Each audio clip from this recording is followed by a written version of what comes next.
राधे राधे। जय श्री कृष्ण। आप सबको परिवर्तन एकादशी की हार्दिक शुभकामना। माता रानी की कृपा आप सबके ऊपर बनी रहे। भाद्रपद मास के शुक्ल पक्ष की 11वीं तिथि के दिन परिवर्तनी एकादशी का व्रत किया जाता है।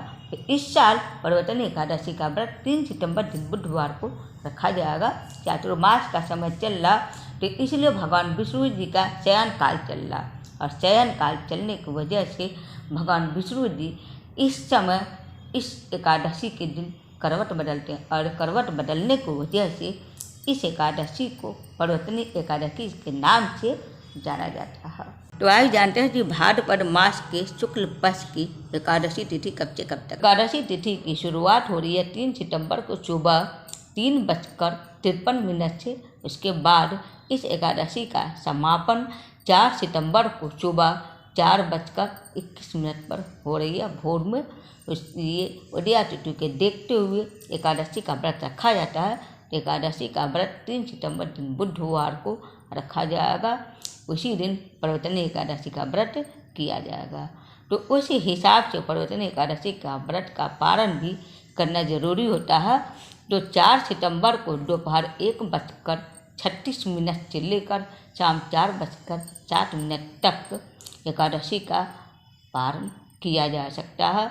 आप लोग इस बीच में एकादशी का पारण कर लीजिएगा, ये शुभ मुहूर्त है। एकादशी का पारण के लिए द्वादशी का होना जरूरी होता, उसके बाद से हर वाचन में पारण नहीं किया जाता।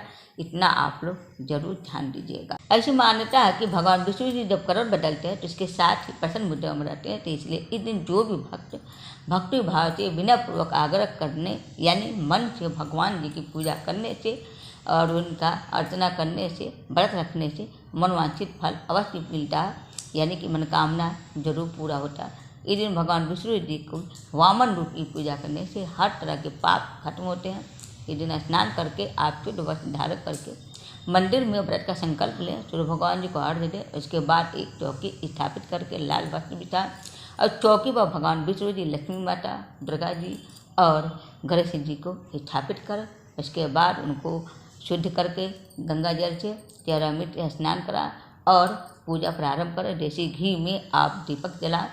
उसके बाद आप भगवान विष्णु जी का 104 तरीके से पूजा करें। मिठाई भोग लगाएं, पीला फूल चढ़ाएं, और पीला कोई भी आप भोग में आप चढ़ा सकते हैं। उसके बाद आप वस्त्र भी पीला ही पहनेंगे। लास्ट में आप कथा सुनेंगे, सहस्त्र नाम स्तोत्र आप सुनेंगे। इसके बाद आरती उतारेंगे। दिन भर व्रत रखते हुए रात को आप जागर करें, फिर द्वादशी होने पर आप पारण करें। दूसरे दिन फिर से आप पूजा पाठ करें, उसके बाद आप पारण करें। द्वादशी पर किसी ब्राह्मण के एक घड़ा अनाज भरकर दान करें। तो इस तरह से आप एकादशी का पूजा करें। उसके बाद आपको पूजा के बाद नियमों का भी पालन करना जरूरी होता है। इसके पहले आप एकादशी के वीडियो में आप लोग देख लीजिएगा नियमों बारे में, तो आपको जानकारी प्राप्त हो जाएगी। तो उम्मीद करती हूँ आप सबको मेरा वीडियो पसंद आया होगा। हरे कृष्ण, हर महादेव।